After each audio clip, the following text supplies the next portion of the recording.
Namaste and Jambo from Kenya. I'm Vaishali Shah. It's my pleasure to share my views today on the very auspicious day of Geeta Jayanti, the most significant day of our life when Bhagwad Gita was spoken by Sri Krishna on the battlefield of Kurukshetra, a unique and unbelievable place to impart knowledge of the lifetime. But it's Sri Krishna who chose the place, and I'm sure he had a reason to do it. I'm a Krishna devotee, hence, what I see in Bhagavad Gita is different from others. There are many scholars in this conference who will talk about various aspects of science and management explained in Bhagavad Gita. But I firmly believe that one can become better bhakt of Sri Krishna after reading the text. It surely stimulates the researchers with various scientific proofs given in the text among these 700 shlokas and 18 chapters, out of which 574 spoken by Krishna, 84 by Arjun, 41 by Sanjay, and only one by Dhritarashtra. So let me share a small presentation with you here on uh,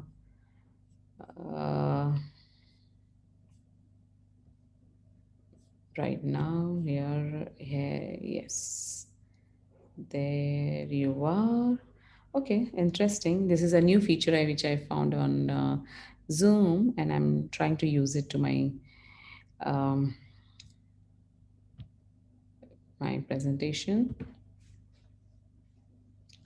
Yes, so Krishna takes us through a journey of being weak, unconfident to the enlightenment. We might not need to read anything else if we study those 700 verses in this lifetime. Hence, yes. At the beginning of the war, Krishna knew our life is going to be a battle of Kurukshetra every day in this era. We will always be in a soup, what to do, how to do, when to do, what is right, what is wrong, what is important, and what is not. So, thousands of temptations from unpredictable, predicted negative sources would be following us all the time. The human mind wouldn't remain poised, clean, and steady like earlier. Every century passes, the quality of men deteriorates, so as women. Women who were supposed to take care of family, bear the torch of character, chastity, and traditions, are completely out of control. They were supposed to bind the men in good conduct and keep them straight, which is not happening anymore.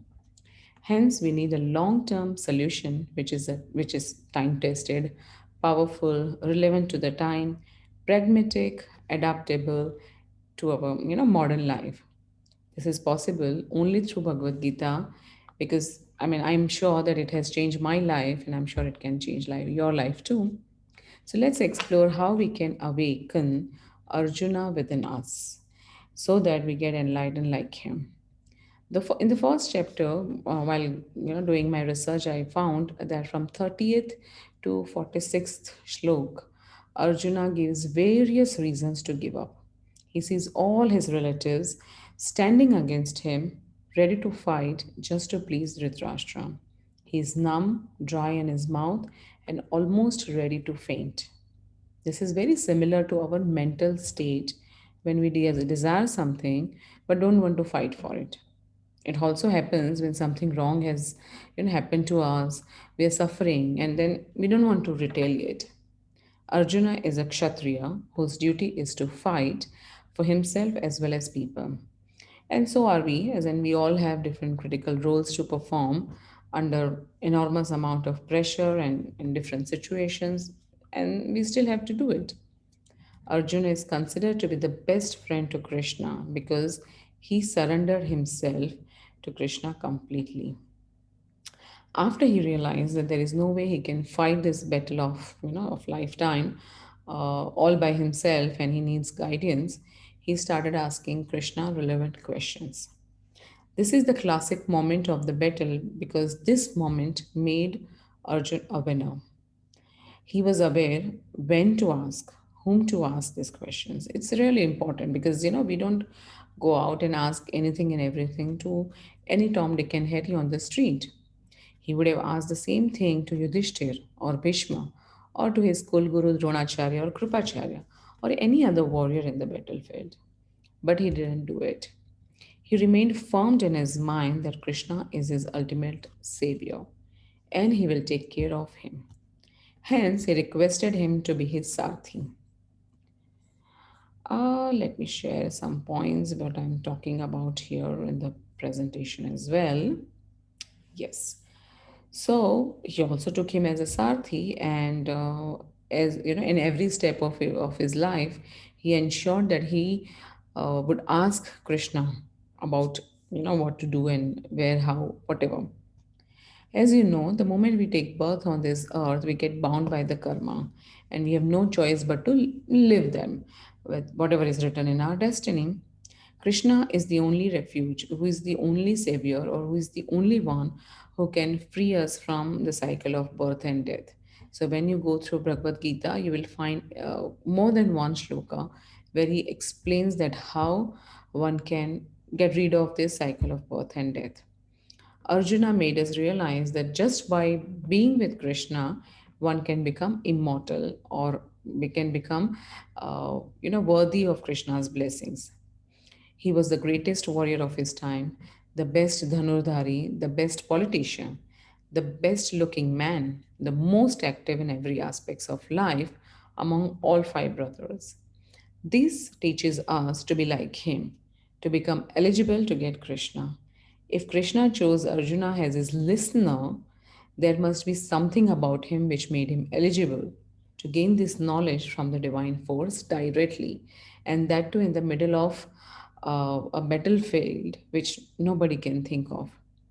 So, when our mind becomes pure like Him, when we gain every kind of knowledge of life, when we master our fields and also become the most unique one, but we don't become arrogant or don't get too proud about it, we do get a chance to get Krishna.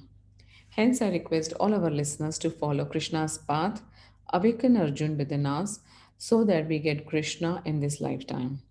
Some of the points I have presented here today are from my column called Yada Yada Hi Dharmasya. It comes in Gujarati newspaper Janmabhoomi, which gets released in Mumbai, India. And I have been writing about Krishna and Bhagwad Gita in that column for more than 1 year. So the whole inspiration comes from Bhagwad Gita, and you can imagine that I'm still ready for another maybe 2 3 years of content of articles for that column, because Gita is an ocean, and if we are smart, we will be able to get at least few things from it, and if we study. So thank you so much for giving me this opportunity. I wish each one of you a happy Gita Jayanti. I hope today that you will read Bhagavad Gita's at least ek do shlok to aap padhenge. Thank you. Namaste.